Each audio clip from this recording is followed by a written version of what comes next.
আসসালামু আলাইকুম ওয়া রাহমাতুল্লাহি ওয়া বারাকাতুহু নাহমাদুহু ওয়া নুসাল্লি আলা রাসূলিহিল কারীম আম্মা বাদ। সমস্ত তারিফ আর প্রশংসা রব্বে কাবা মহান রবের। দরুদ ও সালাম হাবিবে কিবরিয়া সাল্লাল্লাহু আলাইহি ওয়াসাল্লামের উপরে। সুপ্রিয় শ্রোতা মণ্ডলী, আশা করি আপনারা অনেক অনেক অনেক ভালো আছেন। আপনারা ভালো থাকেন সেটি আমরা সবসময় প্রত্যাশা করি। আজকের আলোচনার শুরুতেই আপনাদেরকে আমার আলোচনায় স্বাগত জানাচ্ছি। শুরু করছি আজকের আলোচনার পর্ব। আজকে একটা জটিল বিষয় নিয়ে আলোচনা করব। আপনারা জানেন মুরব্বি নামে একটা ভাইরাল ডায়লগ আছে, মুরব্বি মুরব্বি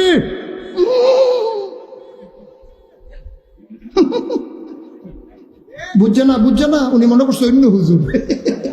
তো আলোচনার টপিকটা অনেকটা ওইরকমই, যে আজকে আলোচনা হবে এই মুরব্বিদেরকে নিয়ে। যে মুরব্বি, হ্যাঁ, এই মুরব্বিদেরকে নিয়েই আজকে আলোচনা হবে।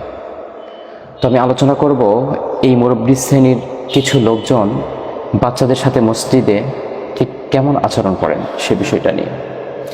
গ্রাম পর্যায়ে অনেক মসজিদে আপনারা যাবেন, দেখবেন যে দাড়ি পাকা, চুল পাকা এক শ্রেণীর মুরব্বি পাবেন, যারা বাচ্চারা একটু মসজিদে হেসে উঠলে, বাচ্চারা মসজিদে একটু দুষ্টুমি করলে, একটু খেলাধুলা করতে চাইলে গর্জে ওঠেন, প্রতিবাদ করেন, রুখে দেন এই বাচ্চাদের।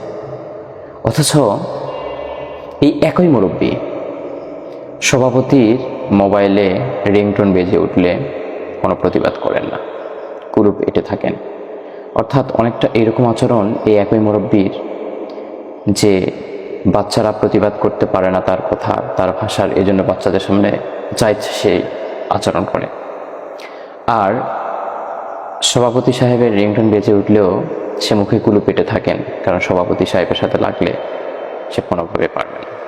তো আসলে আমার প্রসঙ্গটা হচ্ছে পার পাওয়া নিয়ে না, তর্ক হারাজিতা নিয়ে না। আমার কথা হচ্ছে যে এই মুরব্বী শ্রেণীর আচরণটা দিনকে দিন আসলে বেড়েই চলেছে। বাচ্চাদের সাথে কটু আচরণ করে, বাচ্চাদের সাথে খুব অশোভনীয় আচরণ করে এরা। অথচ আজকের এই বাচ্চাই আগামী দিনের মুসল্লি, আজকের এই বাচ্চাই শুধু মুসল্লিই নয়, আগামী দিনের ইমাম। আচ্ছা, আমরা যদি বাচ্চাদের সাথে, আমাদের মুরব্বী শ্রেণী যদি বাচ্চাদের সাথে এইরূপ আচরণ করে, তাহলে এই বাচ্চারা কি মসজিদমুখী হতে পারবে? না। বাচ্চারা আমাদেরকে অনুকরণ করেন। কাজেই বাচ্চাদের সাথে এরূপ আচরণ করার দ্বারা মসজিদের প্রতি তার বিরক্তি চলে আসতে পারে। হ্যাঁ, মুরব্বির প্রতি তো বিরক্তি আসবেই, পাশাপাশি মসজিদের প্রতিও তার বিরক্তি চলে আসবে। আমি আবারও রিপিট করছি, মসজিদের প্রতি এই বাচ্চাদের বিরক্তি আসাটা স্বাভাবিক। এই জন্য খুব সচেতনতার সাথে আমরা যদি প্রতিবাদ করতে হয়, এবং এরকম কোনো ব্যক্তি যদি মসজিদে কোনো ঝামেলা করে, যার উপর নামাজ ফরজ হয়েছে, শরীয়তের বিধিবিধান তার উপরে বর্তায়, তাহলেও আমার ব্যক্তিগত মত হচ্ছে যে তাকে মসজিদেই এটা নিয়ে আলোচনা না করে তাকে চায়ের দাওয়াত দেওয়া, চায়ের টেবিলে আমরা আলোচনা করতে পারি, তার সমস্যা নেই। আর মুরব্বী শ্রেণীকে বলবো, যদি কারো সংশোধনের উদ্দেশ্যই হয় আপনার, তাহলে অবশ্যই বাচ্চাদের সংশোধনের চিন্তা বাদ দিয়ে নিজেদেরকে আগে সংশোধন করে নিয়ে আসে। আপনার সমবয়সী কিংবা শরীয়ত যার উপরে বিধিবিধান বর্তায়, এরকম কাউকে সংশোধনের উদ্দেশ্য থাকলে অবশ্যই আপনি তাকে চায়ের দাওয়াত দিতে পারেন, বাসে দাওয়াত দিয়ে খাওয়াতে পারেন, কিংবা নামাজ শেষে গল্প করতে করতে কোনো এক ফাঁকে কথা বলতে পারেন। বাইরে এসে, মসজিদের ভিতরে এই বিষয় নিয়ে আলোচনা নয়। মসজিদের একটা ইফেক্ট সবসময় মানুষদের উপরে পড়ে।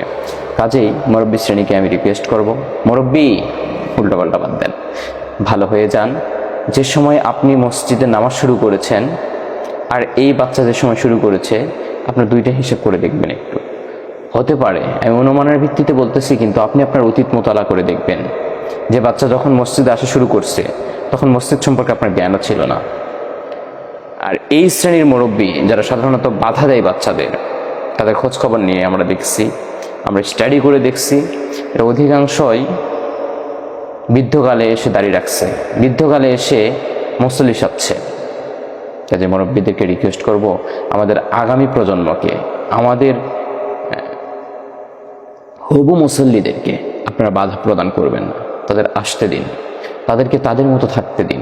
প্রয়োজনে মসজিদগুলোতে ক্যাম্পেইন করুন বিভিন্ন নামাজ নিয়ে, যে 40 দিন কিংবা 1 মাস ব্যাপী যারা 5 ওয়াক্ত নামাজের কোনোটাই কাজা করবে না, তাদেরকে পুরস্কৃত করুন, উৎসাহিত করুন নামাজের প্রতি, মসজিদে তাদেরকে সময় বেশি দিতে দিন।